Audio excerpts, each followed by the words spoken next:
fraud and rigged elections goes back to when I was 3 years old, actually. I can remember my mother telling me that Mr. Nixon lost the election because dead people voted in Chicago. I didn't know what it meant, of course, but eventually I did, and you do tend to associate Chicago with that sort of thing. So that's just an aside.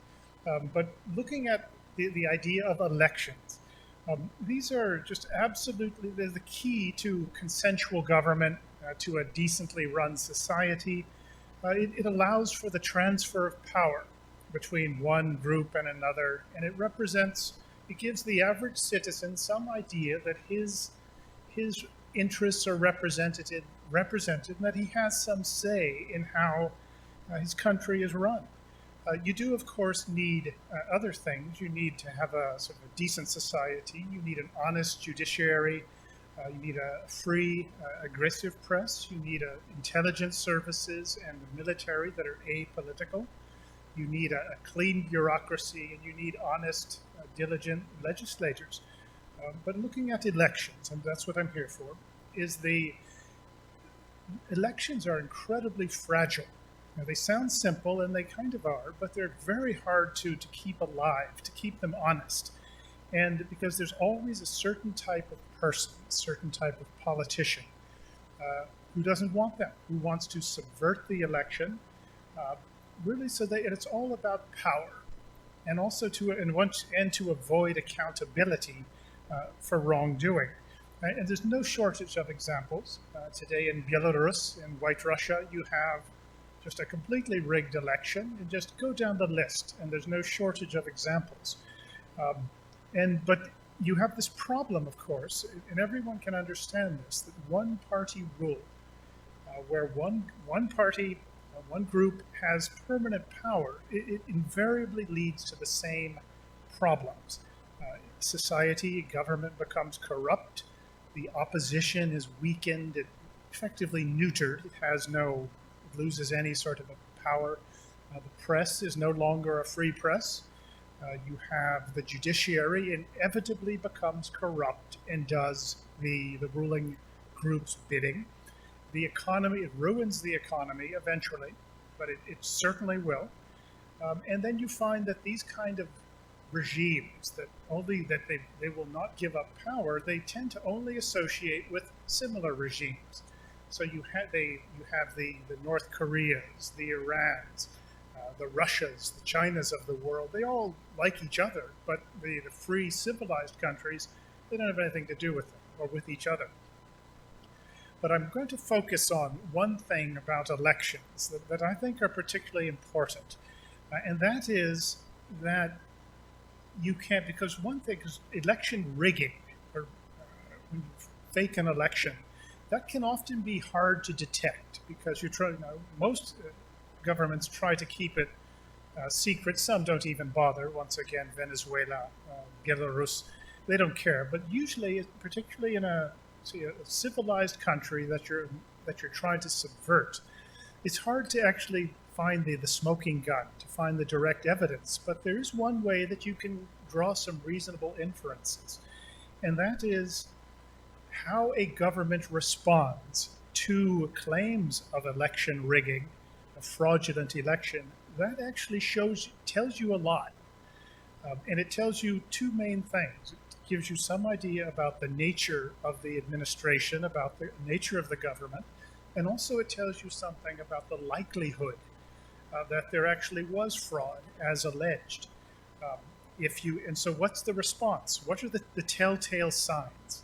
If the administration or the regime, if they just dismiss the claims, they say it didn't happen, or they ignore the allegations, or if they just make the most cursory, superficial response to it that nobody could possibly believe, that tells you something. And if they intimidate people who raise these charges, particularly using the so-called legal process to silence the critics, to silence the people who've accused them of wrongdoing, that tells you everything. What do you have? If a regime does this, you know that what they want is one-party rule. Sometimes it's obvious, but in order to subvert a country, it usually takes time. Venezuela is an excellent example of that, because that took a little while for the bad guys to get their hands around the throat of the Venezuelan society. It took some time, but it tells you what the regime wants, and the objective is one-party dictatorship. But the second point is that it also tells you that, yeah, the election probably was rigged. And just what we know of human nature tells us this. If that's the response to serious allegations, credible allegations against the most important part of a consensual democracy, and somebody doesn't want to deal with it, wants to talk about it, but just dismisses it, or tries to suppress the people who bring that, well, the common sense tells us what exactly did happen, and probably that the charges are true.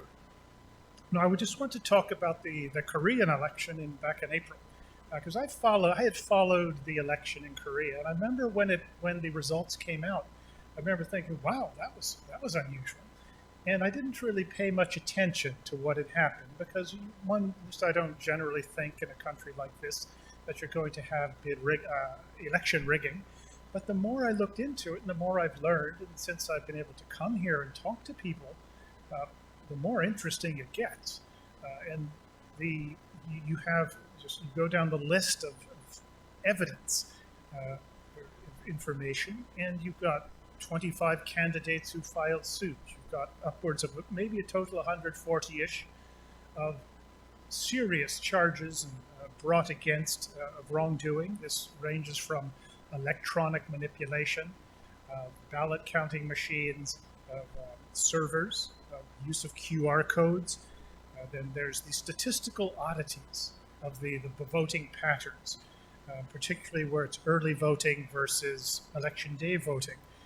In fact, the extent to which early votes just trickled in or came in just enough to tip the scales for Democratic Party candidates in an incredible number of closely contested cases, almost 100%.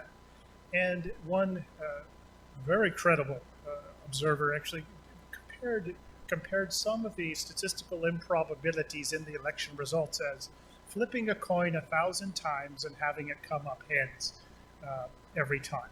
Well, I would like to go to Las Vegas with whoever could pull that off. So then you have evidence of the paper ballots being mishandled, fraud involved there.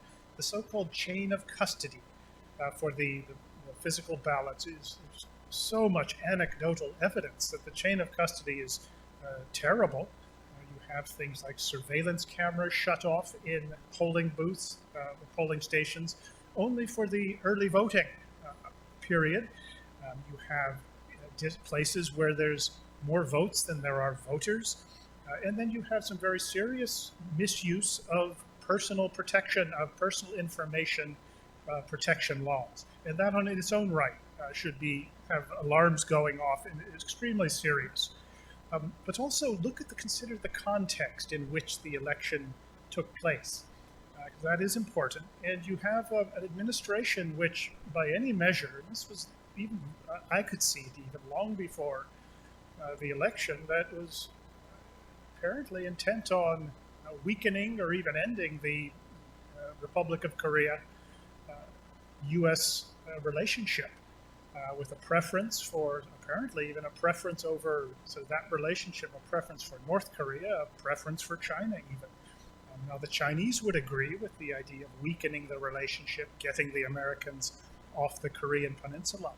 And then you have these certainly curious events, like very senior ruling party officials and advisors who go to China and sign policy coordination agreements with Chinese entities. Once again, that is the context in which this takes place, and it goes to questions of certainly motivation. But here's what the thing. I would say just fairly new in looking into this, but when you consider the response of the administration and the relevant governmental entities in Korea, the response to these allegations. Now, the administration, of course, they administrations never take these claims seriously, and they will just ignore it. So that's almost predictable. But you look at the NEC, the National Election Commission, their response has not been diligent. There's doubts about how they have handled, how well they're safely, securely they've handled equipment, ballots, and records to preserve it for future study. In terms of releasing information, they don't seem to have been very good. Having forensic examinations of the ballot counting machines, once again, there's no proactive, aggressive way to disprove, for them to go out and say, look, we hear these charges, but here's why they're not true. They're just not doing that. And that is suspicious. The courts, once again, they do not seem to be all that interested in finding out what happened. That too is very suspicious behavior. Unfortunately, the media, the mass media here, does not seem to take much interest in this. And also apparently the opposition party doesn't seem as incensed or interested in as one might be. So what are the inferences here? If you were to ask sort of any normal person on the street, if you described all of this, say it happened in America, an American city, if you asked a taxi driver or anybody, 100% of them would say, well, yeah, they're hiding something. What's so hard to figure out about that? And that is to me, that is a plausible, logical conclusion. And so what I would note is that what this group and people out here are doing is so important because nobody else seems to be digging into this with the enthusiasm that they should. And that's important. And I would also note that this is not just a South Korean issue. This is something that absolutely applies. It is important for America, for democracies in Asia and around the world. Just from an American perspective, what happens on this peninsula, it has a ripple effect for the security situation, the political situation in the region and beyond that we have relied on for decades now.